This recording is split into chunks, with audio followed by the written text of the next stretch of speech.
ഈ ദേശീയ അവാർഡ് പ്രഖ്യാപിക്കുമ്പോൾ അതിൻ്റെ കൂടെ അനുബന്ധമായിട്ട് ഉണ്ടാകുന്ന എല്ലാ കൊല്ലം ഉണ്ടാകുന്ന ഒരു കാര്യമാണ് ഈ അതിൻ്റെ ബന്ധപ്പെട്ട ഒരു വിവാദം. അതിൻ്റെ ഒരു ചടങ്ങെന്ന് വേണമെങ്കിൽ തന്നെ പറയാം. ഇപ്പോൾ 71ാമത്തെ ദേശീയ അവാർഡ് ആണ് ഇപ്പോൾ പ്രഖ്യാപിച്ചിരിക്കുന്നത്. ഈ 71 വർഷവും വിവാദങ്ങൾ ഉണ്ടായിട്ടുണ്ട്. കാരണം സ്വാഭാവികമായിട്ടും ഇതിൽ ജൂറിയുടെ മുന്നിൽ വരുന്ന എല്ലാ സിനിമകളും ജൂറി കാണാറില്ല എന്നുള്ളതൊരു വസ്തുതയാണ്.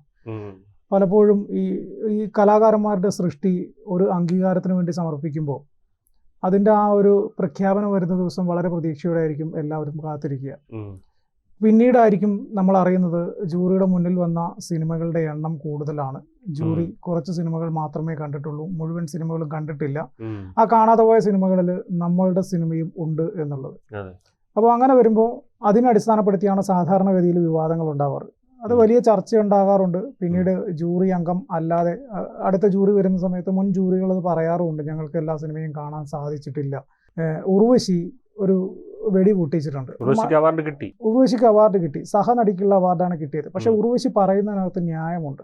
എങ്ങനെയാണ് ഒരു നടിയെയും സഹനടിയെയും വേർതിരിക്കുന്നത്? അഭിനയമാണോ അതോ അവർ ആ സിനിമയിൽ ചെയ്ത പ്രധാന നടി, രണ്ടാമത്തെ നടി, അങ്ങനെയാണോ കാറ്റഗറൈസ് ചെയ്യുന്നത് എന്നൊരു ചോദ്യമുണ്ട്.